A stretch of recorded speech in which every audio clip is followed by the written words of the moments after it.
Alright, I am behind a Norlake reach-in freezer. This is a unit that was part of a big reach-in extravaganza PM a couple weeks ago. So, I mean, everything checked out fine a few weeks ago. And now, it is working, but it's a cooler. It's 38 degrees and it's supposed to be 0. Compressor's running. She's very hot, I'll tell you that. Maybe we're just short some gas. Maybe we have a thermostat problem. The fans were running. Maybe it's iced up. If it was iced up, I wouldn't expect it to still be 38 though. And it's been this way for a few days, they say. Feel a little residue right here.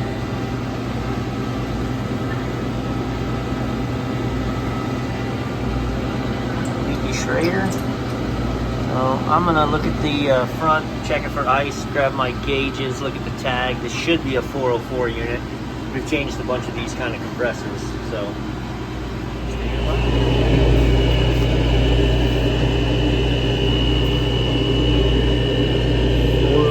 24 ounces chill tucking freezer. So 24 ounces 404A. Fans are running.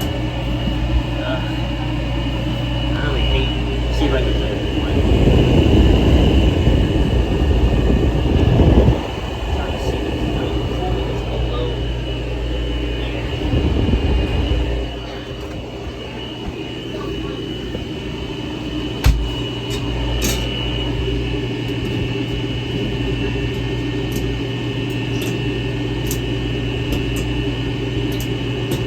the thermostat kicking on and off.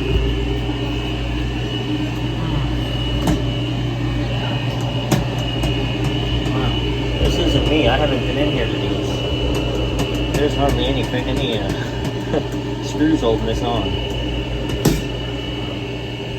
Let me get eyes on the coil because I can't check the charge if the coil's frozen, so we have to know. Alright, so good news, bad news. Not frozen up.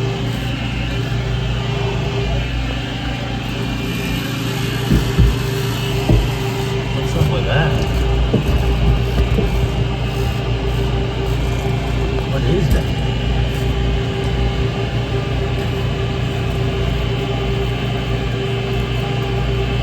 Huh. It's a piece of saran wrap. There, our drain isn't clogged. Alright, so get the saran wrap out of here. Alright, so our thermostat's calling. Our coil wasn't frozen, so our defrosts were. Our pressures, when I first connected, were a little high. They were 350, 300 high side, 50 low side. But just sitting here letting it operate, we dropped down to textbook. Right, I mean, we're 404. So running 25 psi is running just under a 0 degree coil, which is what you want. My high side is appropriate. The longer we run, the better the pressures get. And the only difference is it's off the wall. I mean, look, we're jammed against this wall. There's a cover, so air doesn't get out. This also, look at this. This is how they're supposed to be. Remote condensers. Rough. Not okay. But whatever. Yeah, I bet I'm gonna get the FLIR. I'm gonna go around to the front, and I bet all of a sudden this thing's temperature, you saw it. It was 38 when we got here. It was 40 a minute ago, and I was monkeying around. I bet it's dropping like crazy. We got a 0 degree non-frozen coil. Just needs to be off of the wall. Second one of these. But they're the same Dairy Queen setups, and they're just jammed in these little bullpens. And then owners can say, and I understand the question, well, wait a minute, why is it just starting? Why, how come it hasn't been a problem for X years? I don't know. But again, all I've done is push it off the wall. Let's see what the temp is.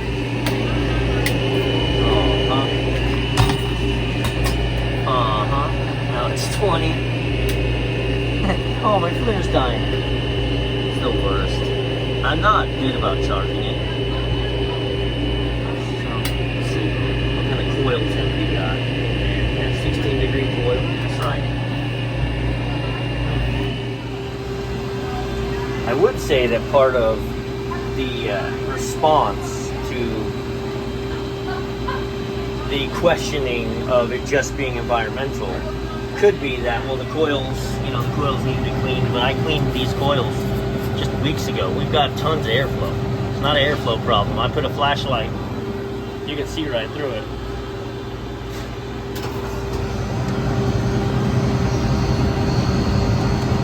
So, it is not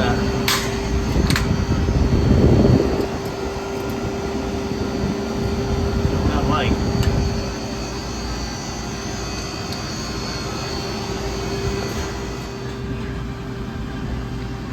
I mean, also not mad at them, but these are not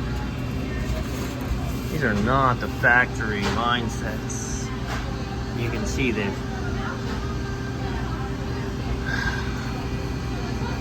So I gotta ask the boss here and see why this is.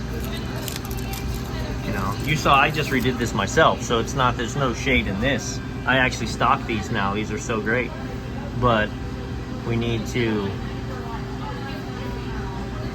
Well, I don't need to do nothing. It's working, so we're going to leave it alone. But we document that. Look at those electrical wires right there.